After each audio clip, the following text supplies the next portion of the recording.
Exam में आपके सामने इतनी बड़ी कैलकुलेशन आ जाए, इतने बड़े नंबर्स का आपको क्यूब निकालना हो तो आप क्या करोगे? क्या नॉर्मल तरीके से मल्टीप्लाई करोगे? नहीं, ये गलती बिल्कुल मत करना। आप यूज करना हमारा जबरदस्त ट्रिक और इस ट्रिक से मल्टीप्लाई करना और देखना यूं चुटकी बजाती है 1 सेकंड में आंसर आ जाएगा। देखो ये नंबर पढ़ा, नंबर पढ़ते ही हमारे दिमाग में आंसर आ गया। ये पढ़ा, पढ़ते ही हमारे दिमाग में आंसर आ गया। अरे भाई ये तो बहुत बड़ा नंबर है, कोई बात नहीं, कोई दिक्कत नहीं। ये पढ़ा, ये पढ़ते ही हमारे दिमाग में आंसर आ गया। अरे ये भी बहुत बड़ा नंबर है, कोई बात नहीं, पढ़ते ही हमारे दिमाग में आंसर आ गया। तो आज मैं आपको यही क्यूब्स निकालने की एक बहुत ही जबरदस्त ट्रिक सिखाने वाला हूं। 1 से लेकर 100 तक कोई भी नंबर होगा, ये चुटकी बजाते आप उसकी क्यूब निकाल दोगे। इस वीडियो को पूरा एंड तक देखना, आप पूरा समझ जाओगे, पूरा सीख जाओगे कि क्यूब्स कैसे निकालनी है। ये आपके बहुत काम आने वाली है, क्योंकि एग्जाम में कोई भी चैप्टर हो, हर चैप्टर में कैलकुलेशन आपका पीछा बिल्कुल भी नहीं छोड़ने वाली। तो कैलकुलेशन को फास्ट करना बहुत ही जरूरी है। तो चलो देखते हैं इस वीडियो को एंड तक और सीखते हैं कि मैंने कैसे निकाले ये क्यूब्स। तो चलिए शुरू करते हैं। सबसे पहले तो आपको ये पता होना चाहिए कि क्यूब का मतलब क्या होता है। क्यूब का मतलब होता है उसी चीज को अपने आप में 3 बार गुना करना। जैसे मान लो अगर हम ये बात करें कि ए की क्यूब निकालनी है, तो इसका मतलब है कि ए को ही आपस में 3 बार गुना करेंगे। ठीक है, समझ गए ना? क्यूब का मतलब उसी चीज को आपस में 3 बार गुना करना। आज मैं आपको 4 ट्रिक समझाऊंगा। तो हम शुरू करते हैं सबसे पहले ट्रिक नंबर 1 से। देखो जो हमारा ट्रिक नंबर 1 है वो उन नंबर्स के लिए है जो नंबर 1 से स्टार्ट होते हैं। तो एग्जाम्पल के लिए हम ऐसे 2 नंबर ले लेते हैं, एक हम 14 ले लेते हैं और एक हम 16 ले लेते हैं। ठीक है, अब देखो यहां से स्टार्ट करते हैं, आपको समझाना शुरू करता हूं आपको क्या करना है। सबसे पहले तो यही दोनों नंबर लिख दो, ये 1 है, ये 4 है। लिख दिया। ये लिखने के बाद जो ये दूसरा नंबर था, यानी कि जो ये 4 था, इसका स्क्वायर लिख दो। लिख दिया। और फिर उसका क्यूब लिख दो। ठीक है, ये दोनों नंबर लिखे, 1 लिखा, 4 लिखा, फिर इसका स्क्वायर लिखा, फिर इसका क्यूब लिखा। ठीक है, अब पहले नंबर पे और आखिरी नंबर पे कांटा नीचे उसके। ठीक है, पहले नंबर के और आखिरी नंबर के नीचे कांटा। इन दोनों नंबर को डबल करके यहां लिख दो। लिख देंगे डबल करके, कोई दिक्कत तो नहीं आ रही ना यहां तक? दोबारा बता देता हूं, वही दोनों नंबर पहले लिखे, जैसे 14 था तो वही 1 और 4 लिख दिया। फिर जो दूसरा नंबर था उसका स्क्वायर लिखा, दूसरे नंबर का क्यूब लिखा, पहले और आखिरी नंबर के नीचे कांटा लगा दिया, दूसरे और तीसरे नंबर के नीचे उनको डबल करके लिख दिया। अब क्या करेंगे हम? अब हम इनको ऐड करना स्टार्ट करेंगे। ऐड कैसे करेंगे? अब ये 64 है तो 64 के नीचे तो कांटा है, कांटे का मतलब 0, तो 64 और 0 को जब हम ऐड करेंगे तो 64 ही तो आएगा ना। लेकिन यहाँ पे जब हम लिखेंगे तो हमें सिंगल डिजिट लिखना है। 6 लिख दिया, 4 लिख दिया, 6 हमारा हो गया यहाँ पे कैरी।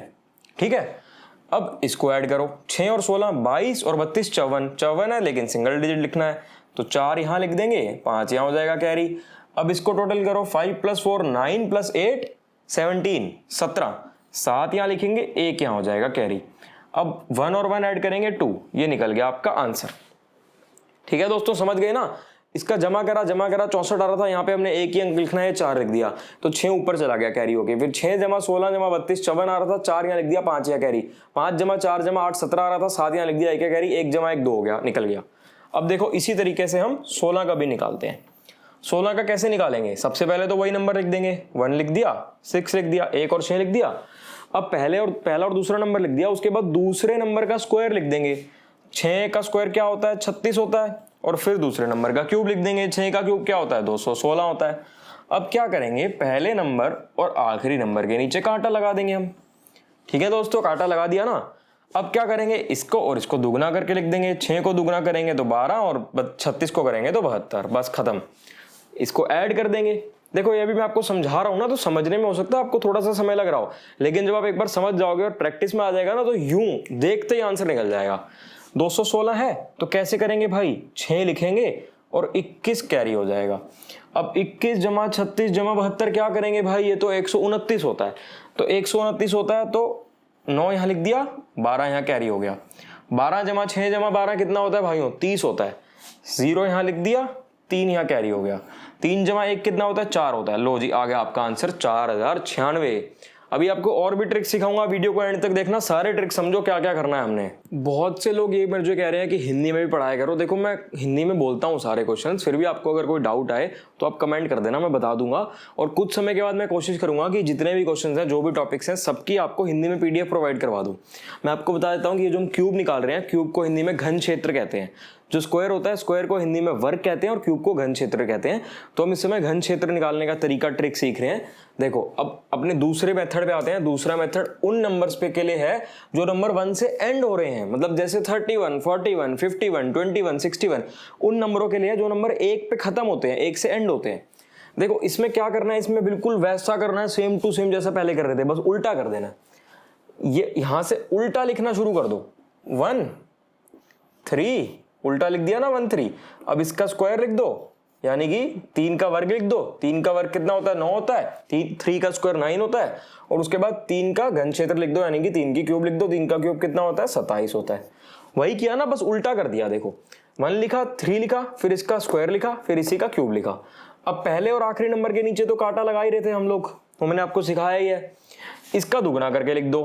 3 इंटू 2 कितना होता है? 3 का दुगना कितना होता है? 6 होता है। इसका दुगना 9 इंटू 2 कितना होगा? 9 का दुगना कितना होगा? 18 होगा। बस खत्म आपका सवाल। ऐड कर दो। 1 और कांटे को ऐड करेंगे तो 1 ही तो आएगा। 3 और 6 को ऐड करेंगे 9 आ जाएगा। 9 और 18 को ऐड करेंगे 27 आ जाएगा। 7 यहाँ लिख देंगे, 2 यहाँ ऊपर चला जाएगा कैरी में। अब 2 और 27 को ऐड करेंगे तो 29 आ जाएगा। लो जी, निकल गया आपका आंसर। इसको अगर मल्टीप्लाई करने बैठते हैं ना, दिमाग खराब हो जाता, बहुत समय लग जाता। हमें टाइम बचाना है, उसी के लिए हमें ये सारे ट्रिक सीखने हैं। अब चलो दूसरा नंबर देखते हैं, एक और एग्जाम्पल। 41 का घन क्षेत्र देखते हैं, 41 का क्यूब देखते हैं। कैसे करेंगे भाई? उल्टा लिख देंगे।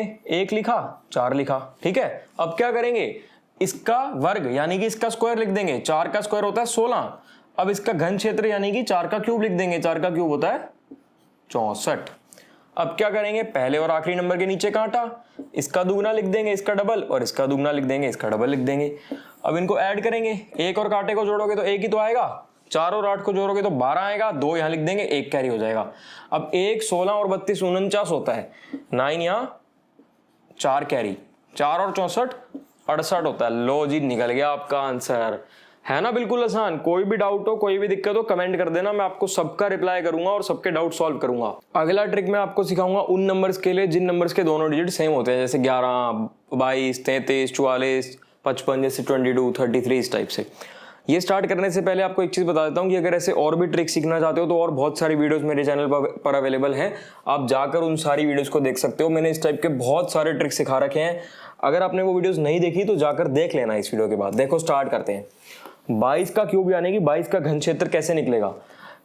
इसमें ये निकालना मेरे हिसाब से सबसे आसान तरीका है इसको निकालने का। कैसे निकलेगा?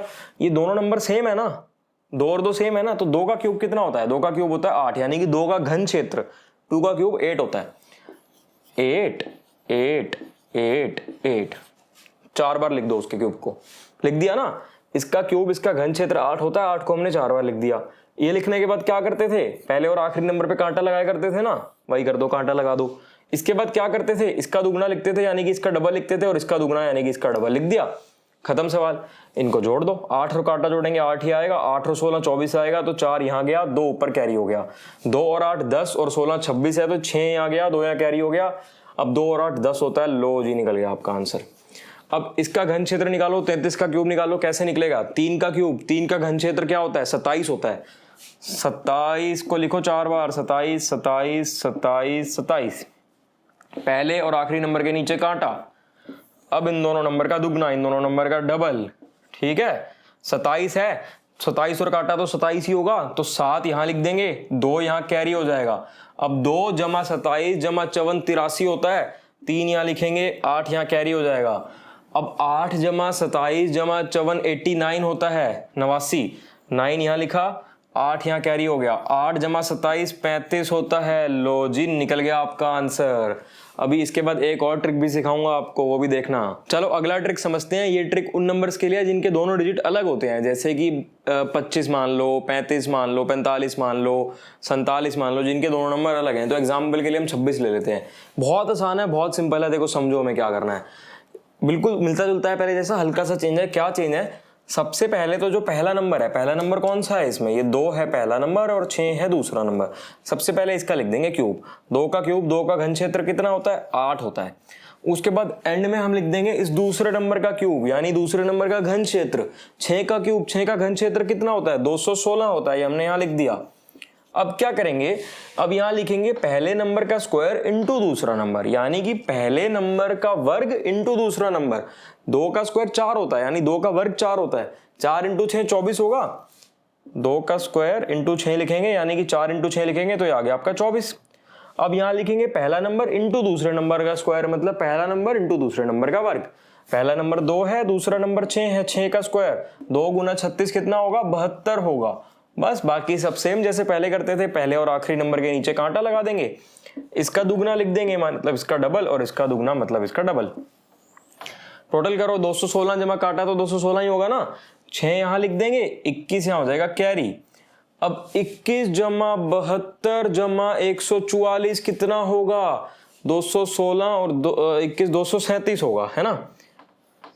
7 यहां लिख दिया और 23 यहां हो गया कैरी।